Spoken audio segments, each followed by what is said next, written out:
On April 20th, 2010, the Deepwater Horizon oil rig exploded. The disaster did not end with the capping of the well. In fact, it has been made worse and perpetuated by the use of toxic chemical dispersants.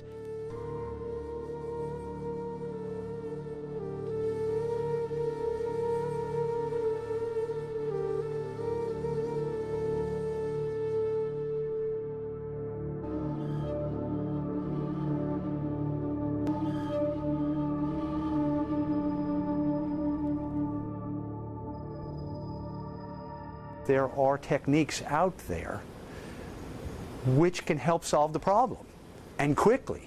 Let's start with the most basic principle. Mother Nature, left alone, will eventually clean up the spill. So what is the purpose of taking extra steps to clean up oil spills? There is a very exact answer to that question. Because time is important. The longer the oil stays, the more deleterious or dangerous it is for our commercial fisheries. And that's the basic reason you clean up an oil spill, is so that even single-celled organisms can live, and by them being able to live, then you know everything else in the environment will be able to survive. The word toxin means a poison that injures health or destroys life when absorbed by a body. When something is toxic, it is poisonous. So the toxins need to be reduced immediately. The main method that is being used right now to attack the oil spill is by spraying chemicals on top of the oil or injecting them into the water. These chemicals are called dispersants. The dispersant takes the oil off the surface and spreads it throughout the water. As a result, much of the oil sinks to the ocean floor. That does not mean the oil is gone. It doesn't make sense to add dispersants, which actually increase the toxicity even more to the environment, which absolutely hinders the ability for living organisms to survive. But we're not told that this substance was being used. From what I was told, 5 times more toxic than the oil itself. So what are we doing here? A scientist put on a dry suit, a suit to go underwater with that prevents water from touching your body. Because of the dispersant in the water, it was so caustic that it started eating through part of the dry suit and actually got inside the suit and in contact with her skin. By the next day, she started coughing up blood.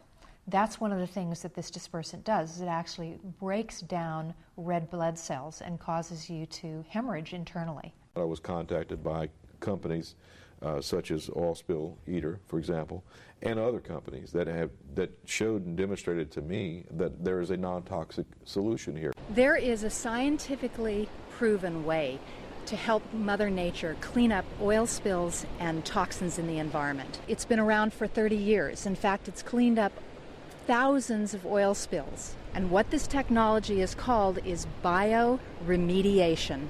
Bioremediation is the name given to methods which use naturally occurring good bacteria, or microbes, to remedy or clean up oil spills and other toxic situations. It just simply does not make sense that it is not being used right now. One of the key reasons why bioremediation is not being used right now is that most people don't know about it, and others have incorrect or incomplete information about it. One of the quaint arguments about bioremediation is this concern about oxygen.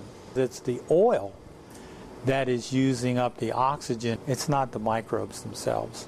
When that oil is gone, those organisms are no longer at a competitive advantage, and in fact, they become food for other organisms that are present in the marsh itself. Federal code, which regulates how to handle oil spills, there is a list of products that have already been researched by the EPA and approved to be on that list as products that can be used in case of an oil spill. It has been stated by EPA officials that if they ever decide to use bioremediation, they will only use products that are already on the NCP list.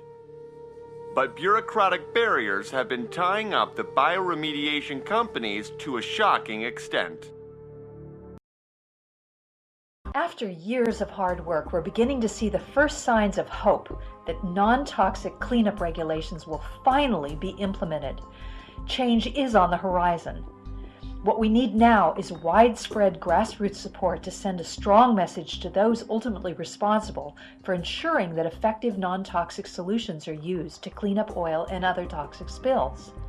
Highly toxic sludge and tar balls, dead and sick marine life, wildlife, and people resulting from exposure to these poisonous chemicals must no longer be the result of official spill response methods. Through this crowdfunding campaign, here's how you can help. 1. Make a donation. With these resources, we'll have the wherewithal to complete the first phase of steps necessary to educate key decision makers in industry and the government. There are those who will listen and act. They just need accurate information to be able to make the right decisions. 2. You can help by forwarding our campaign link far and wide to friends, family, and business associates.